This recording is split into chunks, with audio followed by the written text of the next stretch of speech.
for waiting. There were some technical problems. My name is Innokentii Sennovskii. I'll be presenting a talk, Wake Up Neo, Detecting Virtualization through Speculative Execution. A little bit about me. I'm a graduate of National Nuclear Research University MIFI with an information security degree. I'm a reverse engineering specialist at Bizone LLC, and I discovered Spectre Variant 3A, which I'm going to talk about today. I'm generally interested in applied cryptography, reverse engineering, hardware attacks, and especially side channel attacks, both on hardware and on cryptography.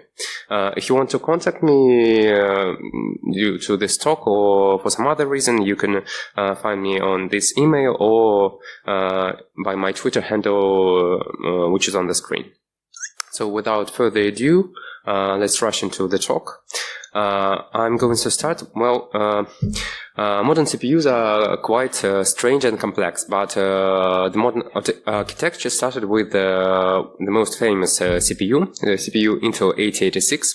Back in the day, it was just a simple microcontroller, which consisted of simple short registers of 16 bits. It had a very small address space with a maximum addressing of 20 bits, where it could address only 1 megabyte of space.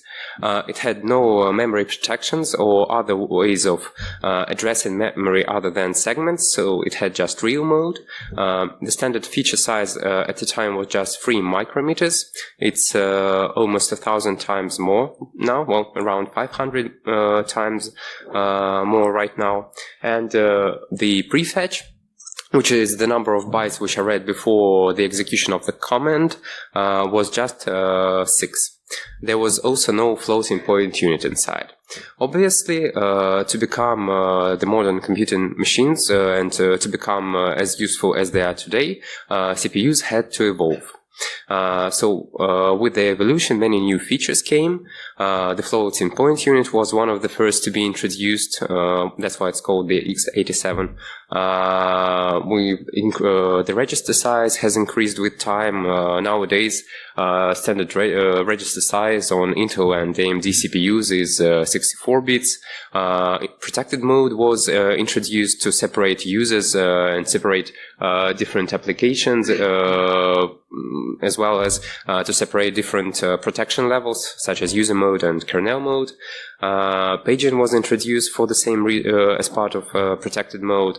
Also, single instruction multiple data modules were introduced to handle complex operations which could be parallelized.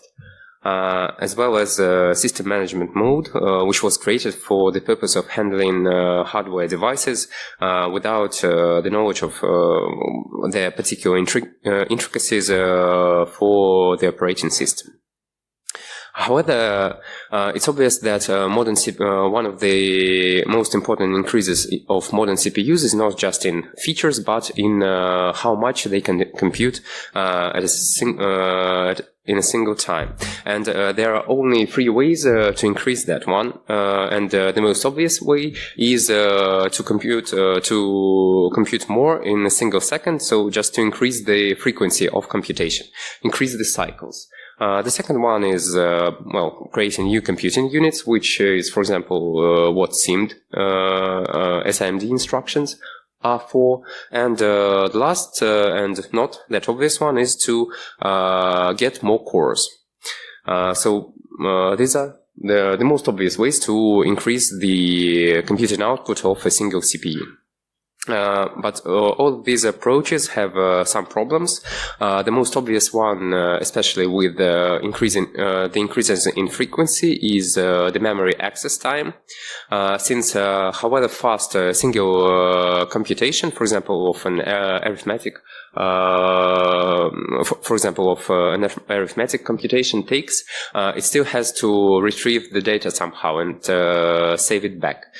So all those loads and stores are summing up, and after some time, obviously, there becomes a bottleneck where you just can't access the same data, and the CPU stalls while it waits for the data to come and for it to compute on it.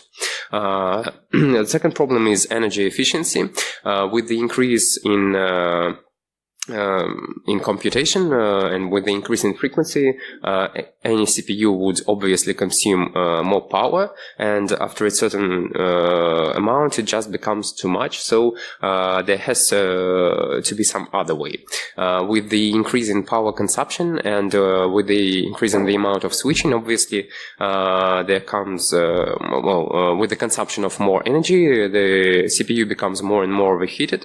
And for example, if you wanted to throttle the CPU to increase the frequency up to 6 gigahertz, you'd obviously had to come up with a system to cool it down, maybe on liquid nitrogen or some other way, but you'd have to implement a special system just to cool it. With parallelism, there's a big problem, which is that while you can implement certain instructions consecutively, there's obviously a problem with serial instructions where the computation is based on previous computation, so you just can't split the task between different cores. And, well, finally, the basic laws of nature, although we are not really approaching them yet, but it's obvious that after some time the relative physics is going to come into play, and we won't be able to increase simple frequency and simple power anymore. To address all those issues, Intel and AMD, well, generally, CPU companies have come up with new and clever solutions, which increase the throughput of CPUs without consuming more energy and without drastically changing the architecture. So the four most important are the cache, the translation Lookaside buffers, hyperthreading, branch prediction, and return stack buffers. So, as we all know, cache is a mechanism designed to speed up accesses to data. In Intel CPUs, cache takes on cache is split into 3 different levels, going from 1 to 3. Cache handles data loads and stores, and all loads and stores in the CPU, if it is allowed by if it is allowed in paging. There are different methods of handling caching, and the operating system can change how it handles cache. If caching is on, the cache is split into these 3 levels. The third level has unified data and instructions, so the execution of an instruction would issue a load from the cache, and the same would be with instructions. It's shared by all cores, and levels 2 and 1 are separate for each core. They're designated each for its own, and while the difference between level 1 and level 2 is that level 2 doesn't split data and instructions. There are no separate caches for them, but with level 1 there are special caches for data, and there are other special caches for instructions. They decrease in size from level 3 to level 1, and they increase in speed from level 1 to level 3. Since level 3 is split between all the cores, so the lookup in that cache takes most time, and level 1 is the closest to its core and to its computational units, so any lookup in level 1 is the fastest way to get some data from memory. Also, I'd have to show you that all lookups in cache are done in cache lines, so we can't just look up 1 byte of data from cache.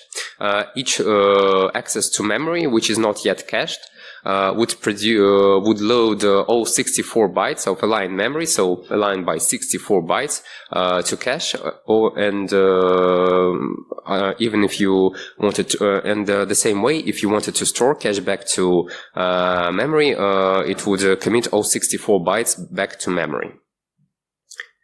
Another thing about cache is how it's organized on the inside in each level.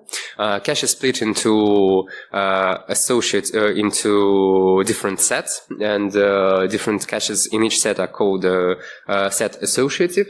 What this means is that for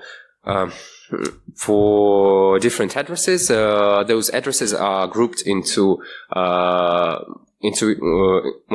they're grouped into different groups, where each group consists of 8 cache lines. For example, for Intel Sandy Bridge, Sandy, and you'd have to commit 8 different cache lines to each set to evict a previous cache.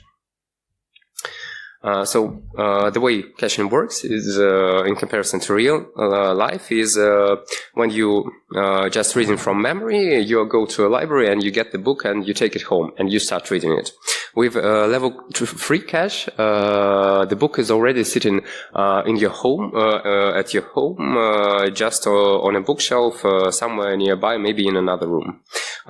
With level 1 cache, the book is right beside your hand, and you just have to stretch it and grab the book to read it. It's obvious that the speed is quite different. The second most important mechanism for increasing the performance of modern CPUs are translation Lookaside buffers.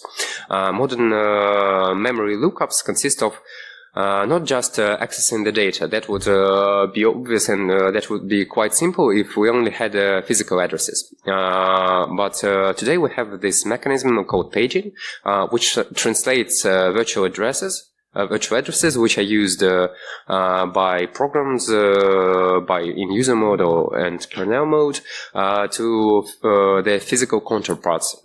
This allows the kernel to change process spaces, the paging and the mapping of virtual addresses quite quickly when it's switching between different processes.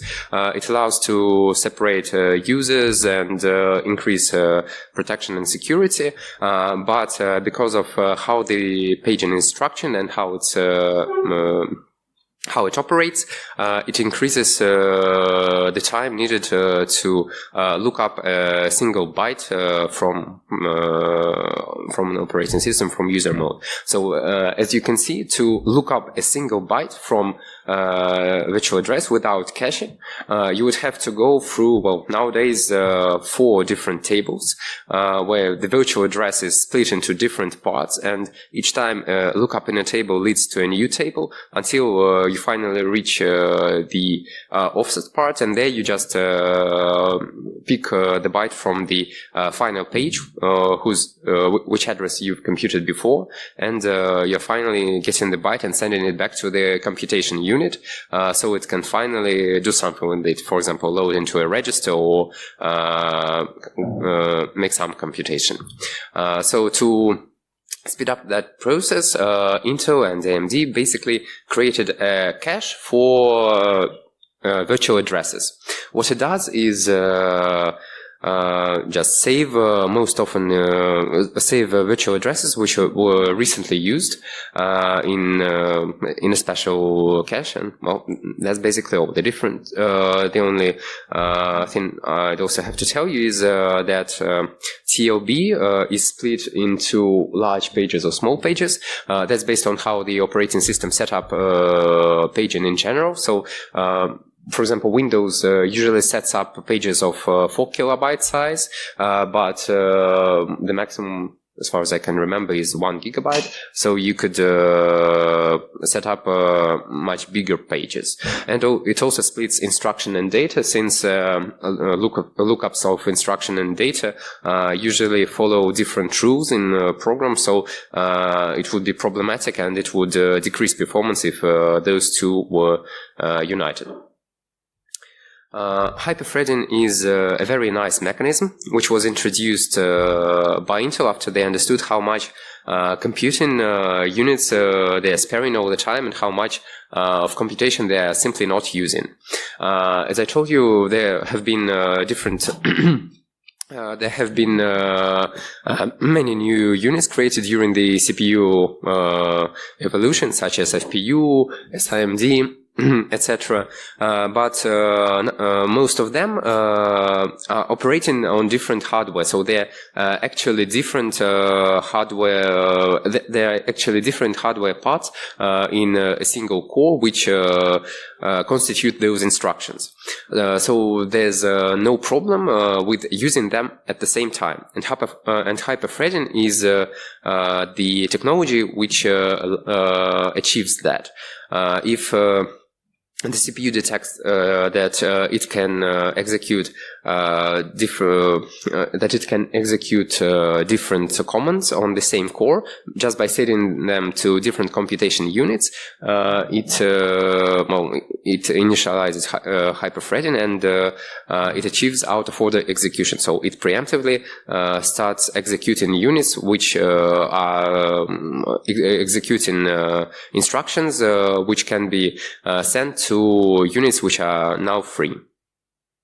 The only problem would be for the CPU would be how to decide what to execute next, since the out-of-order execution in itself is problematic from the point that the CPU needs to know which part of the program will be executed next. So it has this instruction that it should execute next, and it has spare units.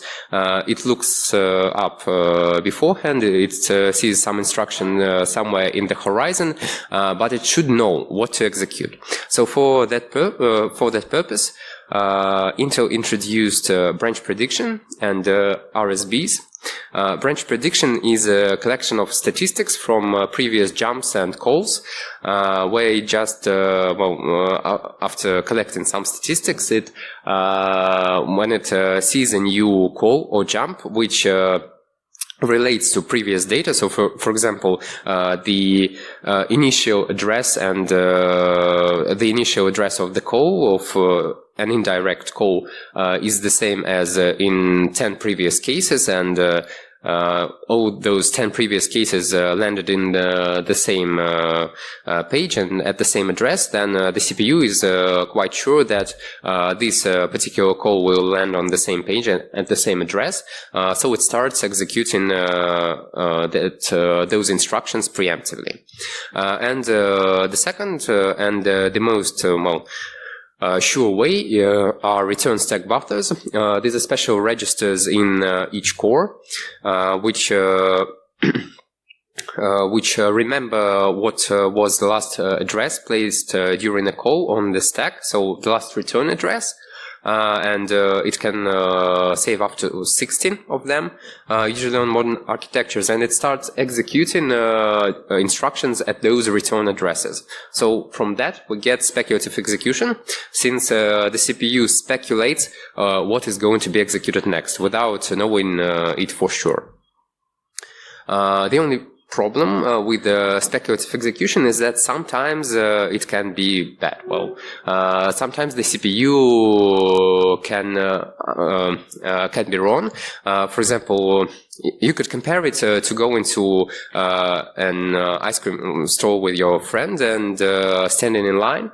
But well, maybe you are a group of hipsters and you only take vanilla ice cream with coffee, and you only take chocolate ice cream with tea. So you split, and one of you goes to get drinks, and the other goes to get ice creams, and you mispredict what you're going to get.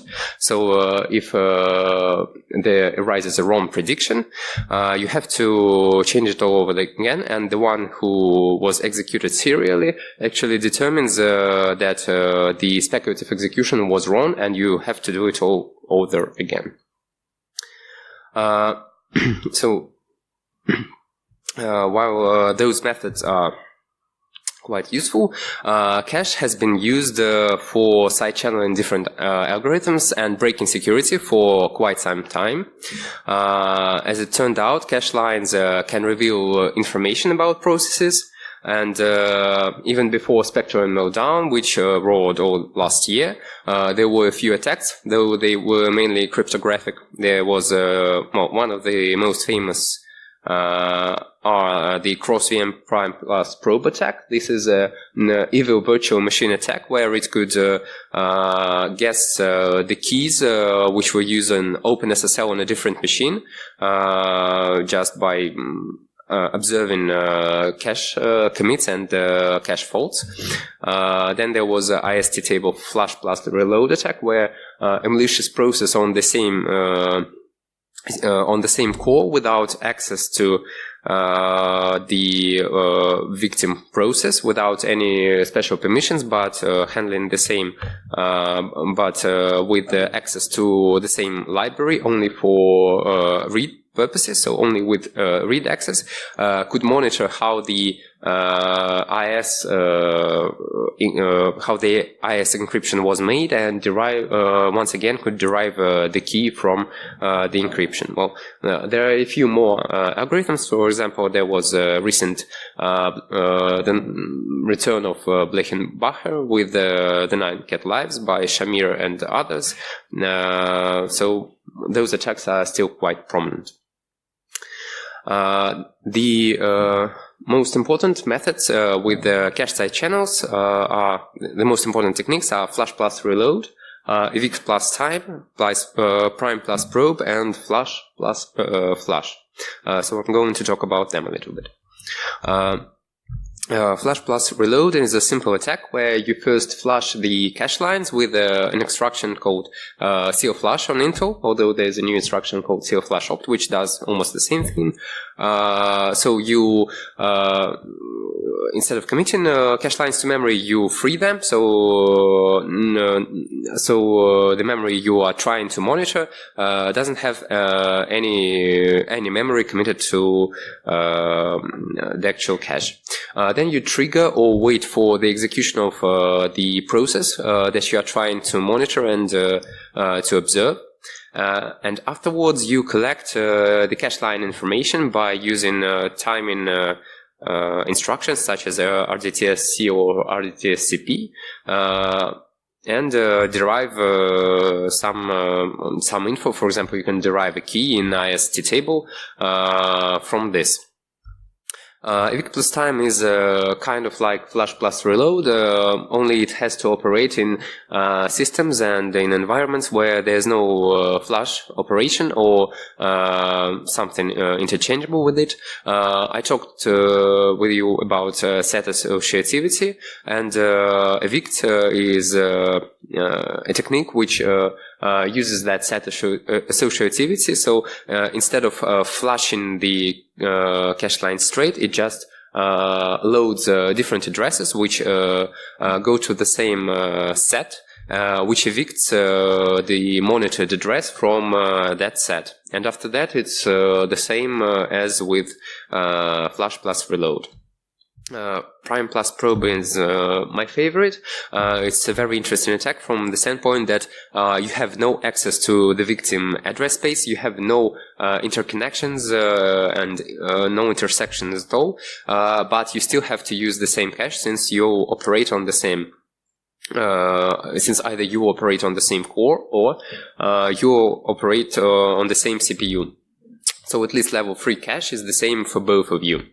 What you do is commit some cache lines from your address space to memory, then wait for the victim virtual machine and the victim process in that other virtual machine to execute to complete some actions.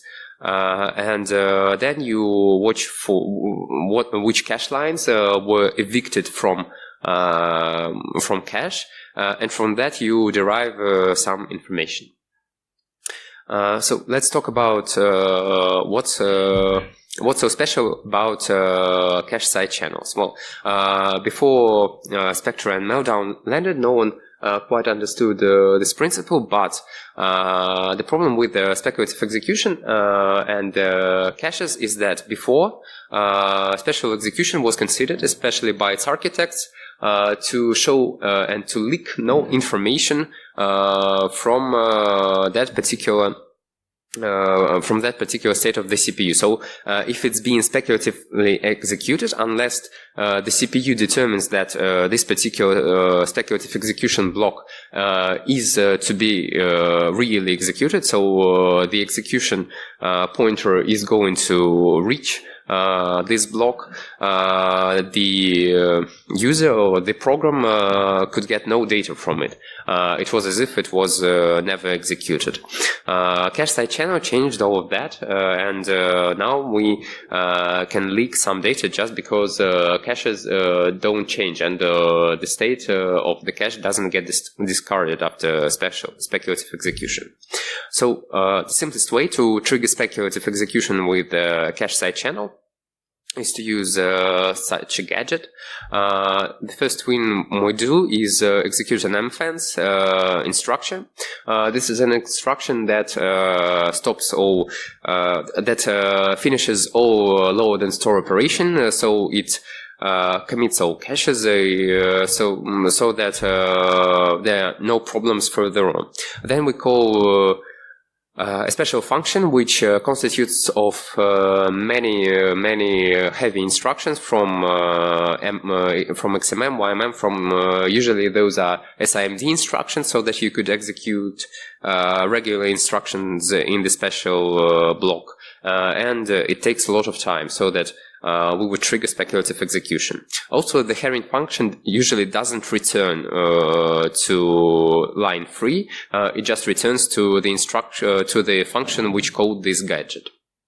Then lines 3 to 5 are actually already in the speculative region. So the first thing we do is we move some data which we want to send back from speculative execution to the register of our choice. Then we shift that register by 12 to align it with the page size for example, on Windows, and then we read some data, or at least attempt to read some data from the desired page, from the desired set of consecutive pages, which are referenced by RDI to RIX. So here we would look up the 5th page.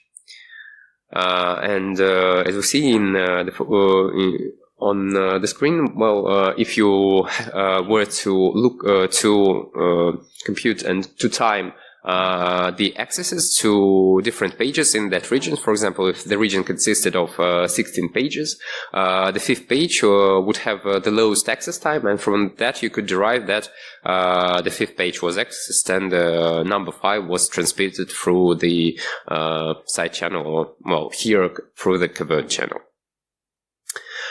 So we can send data from speculative execution through the cache. What was the problem with Meltdown and Spectre is that speculative execution doesn't actually abide by the rules set by Intel for its own instructions. So the classic case of Meltdown is that memory protections were handled, and especially kernel mode and privilege mode protections were handled only after it was determined that the execution reached a certain point. So in speculative execution, those checks weren't yet finished, and you could send the data back. So obviously, reading privileged data is awesome. Can we use speculative execution and cache side channels for something else? Well, it turns out that not everything can be executed speculatively. For example, you can't execute interrupts, breakpoints speculatively. You can't execute privileged instructions in user mode, and you usually can't execute instructions leading to context switches. What can we do with this? Well, for example, we can test if the program we're looking at is being traced or debugged. We can detect these inside the speculatively executed area, the software breakpoints, but they're usually easily detectable without that, just by reading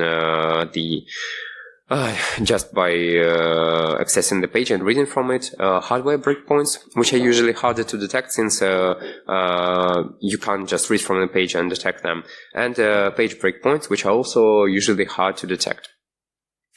So let me show you how this works. This is a simple program. We see the speculative gadget, which is being accessed. It will be accessed 10,000 times. Come on.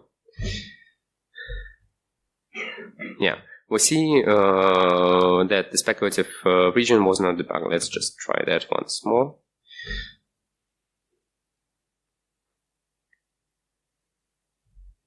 Okay, so there's no problem. At the same time, we see that there's this region where after some garbage instructions, we see that EAX is set to 7. EAX is set to 7. Then it's ordered with the number of page we want to start at, which is 32, and then shifted to the page size. Let's put a simple breakpoint here.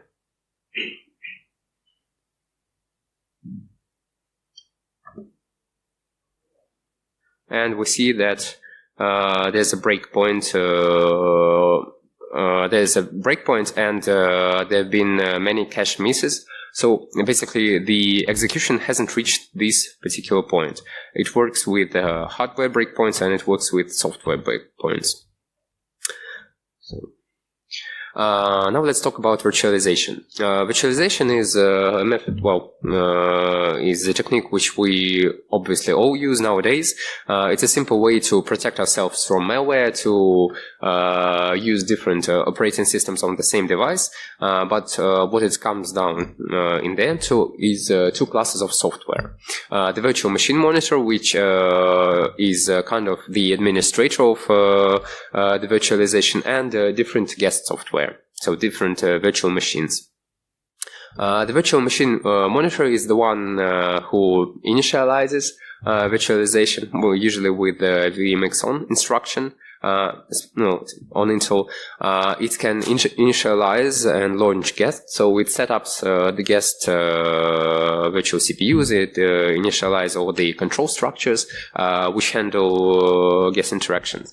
It activates after guest exits. There's a special state where the guest exits and handles the execution back to the VMM.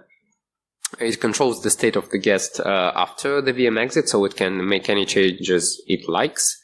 And afterwards, it can obviously continue the guest execution. Guest software usually, unless it's hypervisor aware guest, operates as if there's no virtualization. It may not have a single clue that it's virtualized, and it constantly gives control back. So there's almost no way. There's no way for the guest not to handle control through a VM exit after some time. So the usual operation is the VM monitor starting virtualization with the VMX on, then handling control to guest with VM entry, which is used through VM launch, getting the VM exit from it, showing that guest has stopped operating, and then either switching it back on, closing it forever, or switching execution back to a different guest. VMEXITS is effectively a context switch from guest software to virtual machine monitor. It can happen in many cases. There are too many to list. There are a few pages of Intel's software guide just showing different cases of VM exiting. So one of the most prominent ones are page faults, exceptions, etc. Certain instructions like CPU ID can trigger it, since the VMM usually has to change and spoof data, so not to show that the guest is being virtualized, especially in cases of malware anti-malware virtual monitors such as VMRay, for example. Usually the VMM receives the information about the instruction that caused the VMEXIT, although sometimes it's not just an instruction. So it gets all the register states, the states of the memory, etc. So the usual ways for detecting hardware virtualization are either timing VMEXIT instructions with rdtsc or rdtscp, instructions such as CPU ID, although there are many, which could trigger a VMEXIT, or detecting microarchitectural changes after VMEXIT, for example, tailback profiling or return stack buffer flush. So tailback profiling is usually just measuring the accesses, memory accesses, since TLB is changed during the execution of VMM, and the same works for return stack buffers, since those microarchitectural changes and the changes in those particular registers are not rolled back after the VMM part has been executed. So the problems with timing VMEXITs is that they are quite obvious to a sandbox. For example, VMRay detects them all the time. rdtsc values can be easily manipulated. There are several ways for changing them. For example, you could just handle in such a way that you change the value all that you send a chosen value back to the guest from your VMM software, or you can create, or for example, Intel CPUs allow you to set up an equation consisting of addition and multiplication, which automatically scales rdtsc from their real value, which comes from the TSC register on the real CPU to the virtual value. Also, timing VMEXIT can be evaded with blue chicken-like techniques, so they are quite easy to detect. Microarchitectural change detection is much harder to evade. It can't always be detected, but the main problem with it is that it usually requires CPL 0. So this means that some malware which lands on your PC wouldn't be able to use those techniques just because it without elevating its privileges and go into kernel mode, and that's obviously a problem, since it wouldn't want to show its technique before it's sure that it's not being monitored. The funny thing is that we can use speculative execution as a detector. It turns out that since rdtsc is an instruction which is usually handled by the VMM, so it produces a VMEXIT, it can't be executed it can't be executed speculatively on a virtual machine. So this code, which does almost the same thing as the previously shown one, with only change that here we take the result of the rdtsc instruction in the speculative region, we limit it to some bits. Then we scale then we move it to a special predetermined region and align it to page border, and then we read it so that we get a side channel. So those instructions would stop with rdtsc on a virtual machine. Since the CPU doesn't know what to do with rdtsc, it has to hand over the execution to the virtual machine monitor from the time it sees rdtsc, but it's not yet sure whether the execution will actually reach this point. So there's no need to switch it to the VMM yet. And on non-virtualized operating system on with just regular execution, this will easily execute. So basically, so what we can do is, for using speculative execution as a detector, is just execute one of the VMEXITS instructions, which can be speculatively executed in a speculative region, then modify the results to fit a certain range, and read from a selected page. The result will be that, well, I tried with those two instructions. Unfortunately, read-MSR requires CPL 0. rdtsc can be used from user mode. So when we do this, we get two different pictures.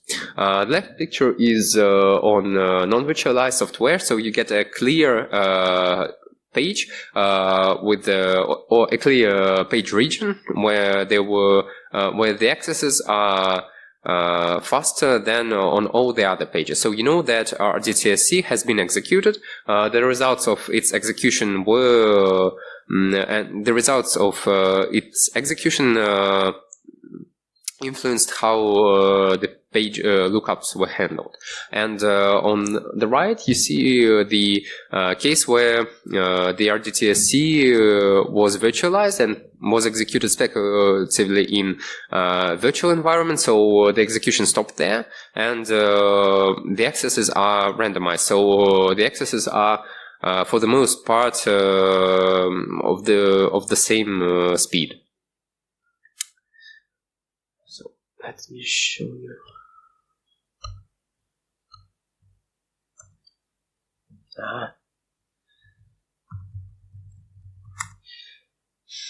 Please go. So let me show you that this is the same.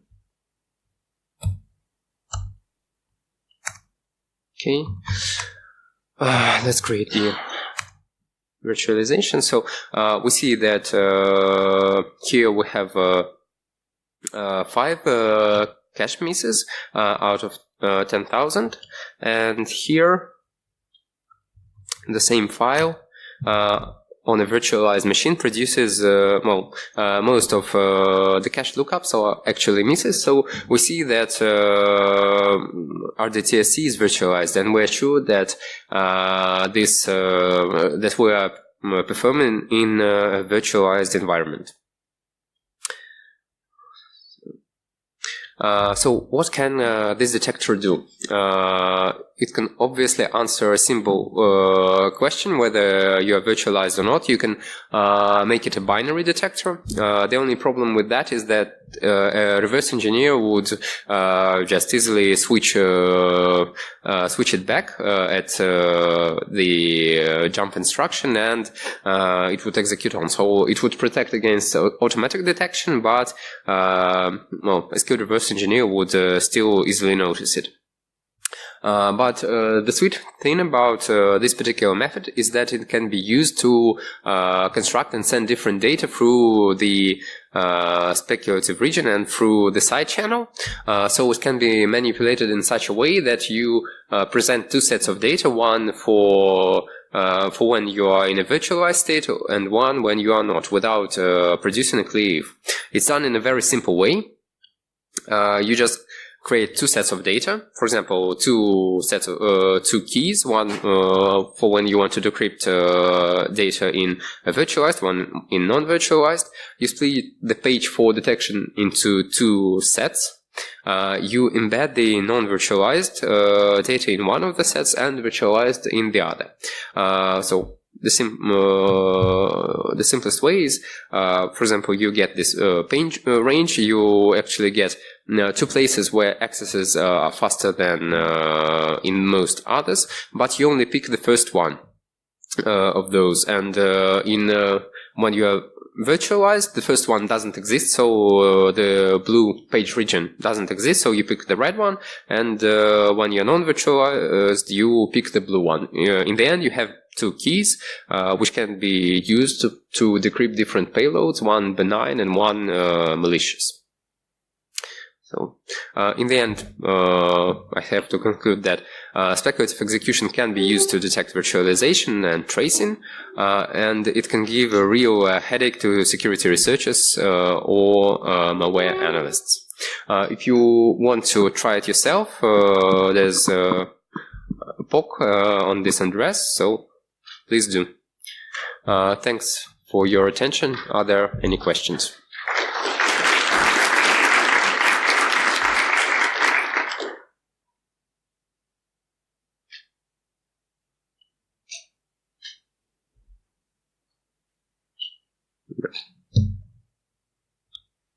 Don't be shy.